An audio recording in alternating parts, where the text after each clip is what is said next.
આજે મારું હૃદય એકદમ ગૌરવથી ભરી ગયું છે.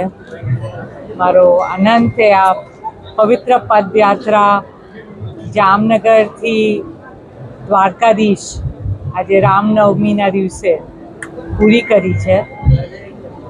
માનું દિલ એકદમ આનંદથી આનંદ છે.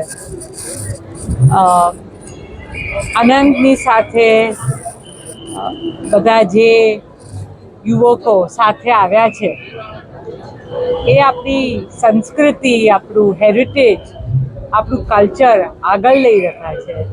તો એને માટે મને ખૂબ જ ગર્વ થાય છે કે આ છોકરાઓ પણ આટલી નાની ઉંમરે આટલું બધું ભગવાનમાં માની અને 10 દિવસ ચાલ્યા છે. બસ દ્વારકાધીશનો ઉપકાર છે, એના આશીર્વાદ છે. અને મુકેશને હું બસ બધા યુવકોને ખૂબ ખૂબ આશીર્વાદ આપીએ છીએ. ધન્યવાદ. જય શ્રી કૃષ્ણ, જય દ્વારકાધીશ.